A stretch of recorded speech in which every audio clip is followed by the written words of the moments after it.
Good morning, good afternoon, good evening. Saan man po kayo naroroon. Ako pumalit si Tina Calango Madel dito sa Toronto, Canada. So last time, pinakita ko po sa inyo kung paano gumawa ng account ninyo sa system.io for free.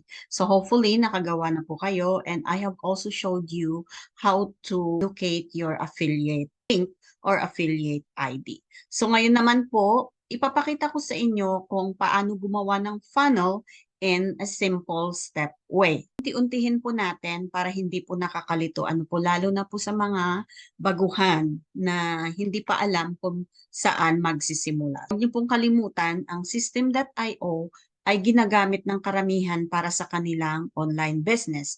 But here, pwede rin po kayong mag-umpisa na walang puhunan. So, I've showed you kung paano nyo i-share yung link ninyo at saka kung ano yung makukuha nyo pag ginawa ninyo ang pag-share ng link. Magiging affiliate po kayo ng system.io, 60% po niyan mapupunta sa inyo once na may nag-create ng account at nag-avail ng mga services nila. Okay, so proceed na po tayo. Papakita ko na po sa inyo kung paano gumawa ng funnel. Gamitin po ulit natin yung account na ginamit natin last time. I-share ko po sa inyo yung aking screen.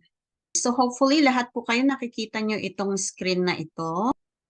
Ito po yung offer. Makita nyo po ito. Earn 60% commission for life.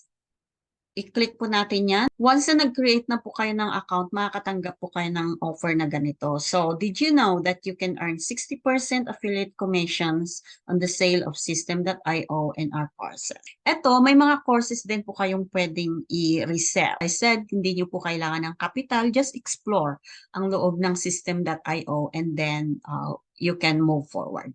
Alright, so how does it work? Nilagay po dyan how to promote as an affiliate. Andyan din po.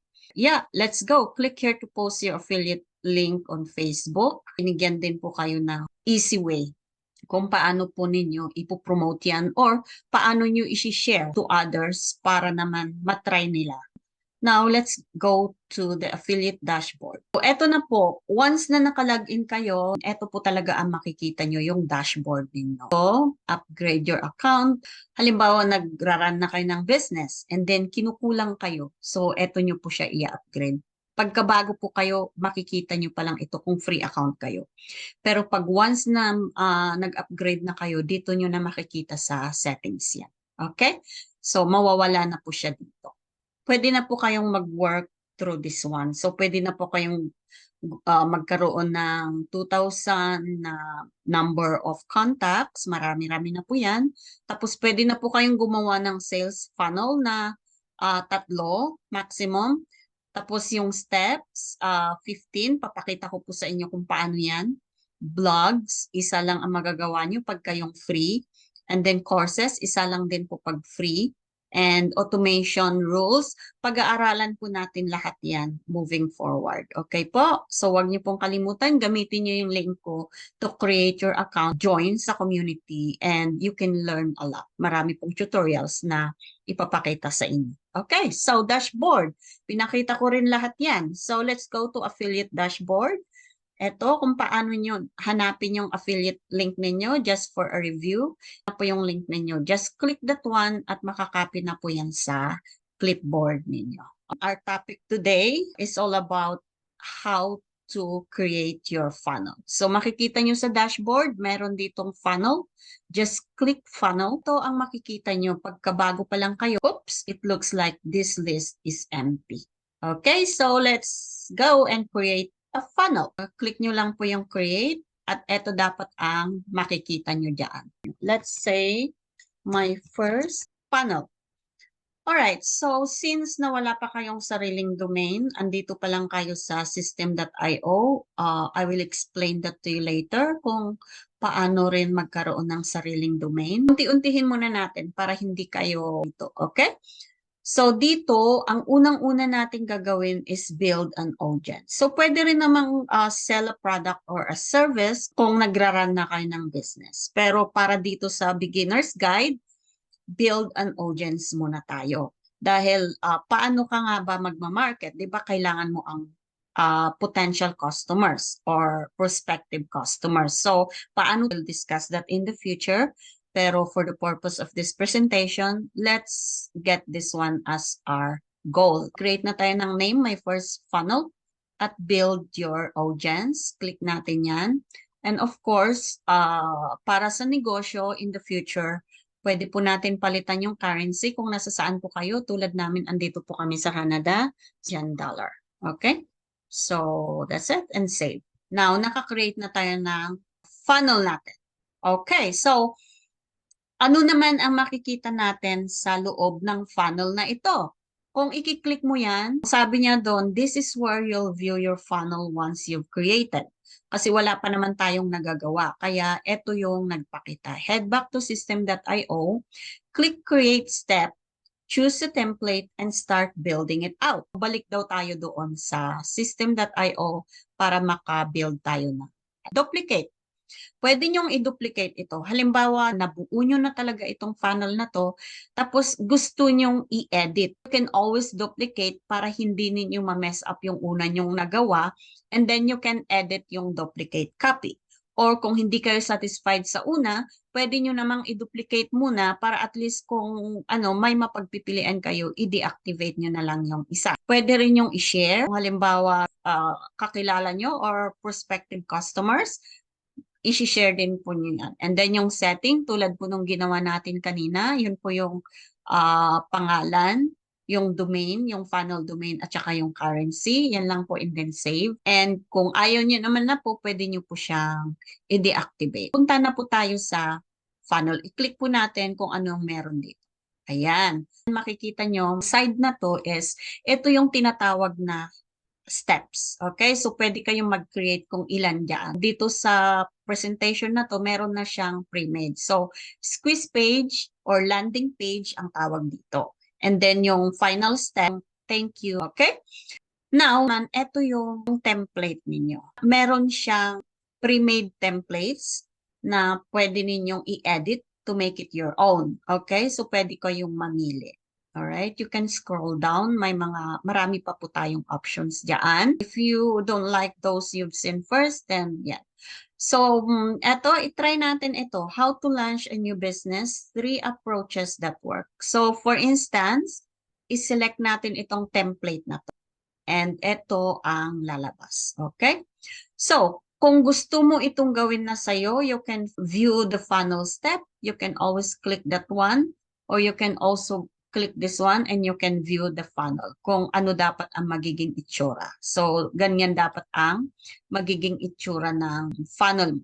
So, i-edit mo ito, gagawin mo sa iyo. Siyempre, ituturo ko rin sa inyo yan kung paano pag-edit.